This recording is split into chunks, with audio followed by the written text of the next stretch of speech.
pages. Make sure you get them both. Got them both? Yep. Okay. So, a couple things that you need to remember when you go over this is I usually make more crust. So I use more graham crackers and I add a little more sugar and a little more butter because I like the crust to be rich and creamy and sugary. Maybe a couple tablespoons more of sugar and maybe 2 cups of graham crackers. Okay, so the fillings, I usually follow this recipe. Sometimes I do these little numbers on the side and make it a little bit bigger. So 4 of those equals 2 cups of sugar, 5 1/3 eggs. You have to do a third egg, and then 1 1/3 tablespoon of vanilla. But the key is when you mix this, is you have to have this room temperature, and that's very important. And when you mix it for 3 to 5 minutes with the sugar, which is the very first step, you mix it at a low speed, not beat or even middle speed. You have to do the real low speed, and you're just mixing it together for 3 to 5 minutes. If you do too fast, it whips it up and makes it a fluffy, and you don't want it to be fluffy. So that's very important, and I've done that many times, even recently. So I forget myself. And then you have to beat the entire mixture after adding everything else for 30 minutes. Very important step. You can't do it for 29. You have to do it for 30. And if you do more than 30, then it starts to get fluffy again. And this is the mixer you have to use. Okay, so while I'm waiting for this to get room temperature, I'm making the crust. And one thing that you can do, which I did in this one already, is before you open it, you pound it like this to get it all broken up in little pieces. And then I pour it in here, which I did the below one, which was much more finer than this one. And that gives it a little start. And this is 2 cups, which it says 1 3/4, but it's actually more than that. And honestly, I make more because I love eating it by itself. All right, so I put it in the bag, get all the air out, and then I pounce on this. And you want it really like almost like dust, so it packs together better. So what I'm doing now is I'm buttering the pan with lots and lots of butter. And you want to make sure this is very important because it comes out of this pan only if it's buttered and it's buttered well. So I do the whole thing because it grows all the way up the side.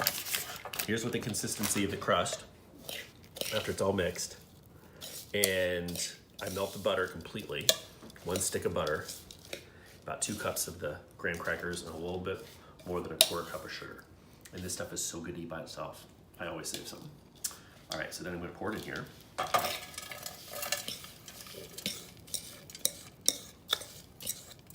That's for me. And then you take a spoon and you spread it out and you push real hard until it's nice and even. And then I always leave it a little bit higher on the ends. And that's it for the crust.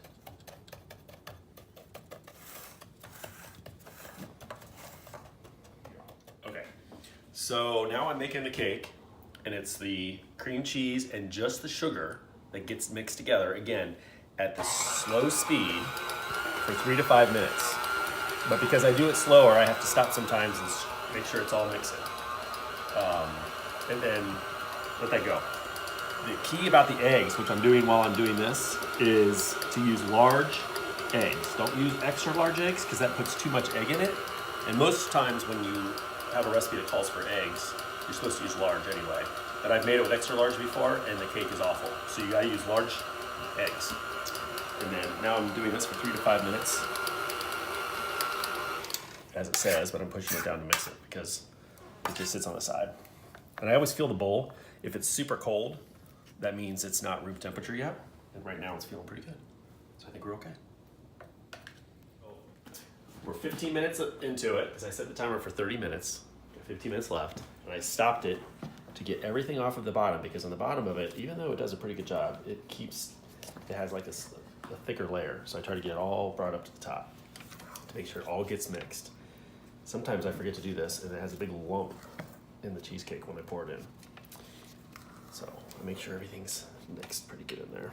And you can see the consistency of it. It's really runny and not fluffy, and that's what you want. If it's fluffy, the cake becomes very light, and you want it heavy.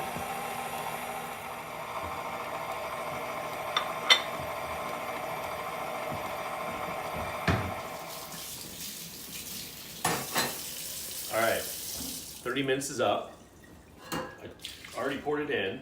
I have a little bit extra because I didn't want to overfill it. Pour it right over the crust. And the crust is not baked. Some recipes ask for the crust to be baked, but I don't bake mine. This one doesn't say to bake it either. Ouch, that's hot. And then pour it in there. And that's about the level I fill it up to. I make a little bit more than the recipe asks for because I want bigger, taller pieces because everybody eats it and it's hard to get more than 10 pieces out of one of these, and that's how many people we have. So I pour it in there and then I put it on a pan because all that sugar that's in the crust turns into a liquid and seeps out of this a little bit. And if you don't have it on here, it'll go down and burn on the bottom of the oven, which then makes it smell burnt.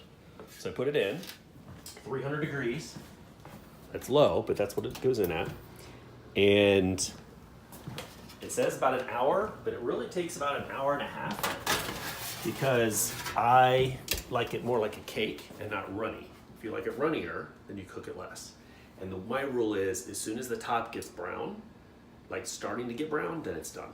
That's how I do it. So I always set the timer for an hour at first, and then I check it every 10 minutes until it gets dark. And that's it. See you in an hour. And it's been about an hour and 10 minutes, and it still has some more time to go. I'm gonna show you what it's looking like, but it's not ready yet. So it's still white on top. It's not, you can't see it very well, can you? Let's try turning the light off. Can you do it then? No, it doesn't matter, it's open. We'll get it when All right, anyway, it's not done yet. It has to be a little bit brown, just a little bit. But then there's this topping, which is on page 2 of your recipes that I'm making now, that has sugar and sour cream. And that's the icing that I call. And it has vanilla and sugar and sour cream. So I'm making that, and then it goes on top. And the best thing about it is if the cake splits on the top when you cook it, this hides it, nobody knows. Okay, we'll be back. So this is about the color of what this should look like when you take it out. It's a little brown on the edges, and it falls a little bit in the middle. But that's exactly how it goes because this stuff, the icing, goes right on top of that. Usually it cracks in the middle, but this one didn't crack this time. And this is the sour cream mixture. And it always makes more than you need. I never use it all. And you just spread it around.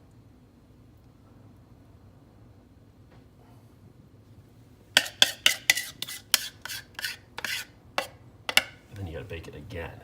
That's why this is like the longest recipe in the entire freaking world. All right, that's it. Okay, I'm gonna put it back in the oven for 10 more minutes.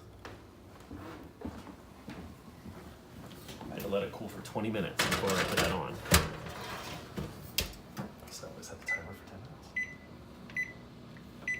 And then it'll be done, and I can put it in the fridge and let it chill overnight. And I usually cut it in advance before the party because it's a pain in the butt to cut. Okay, there it is, it's all done. Voila. Now I'm gonna put it in the refrigerator and let it chill overnight. And that's it. Good luck.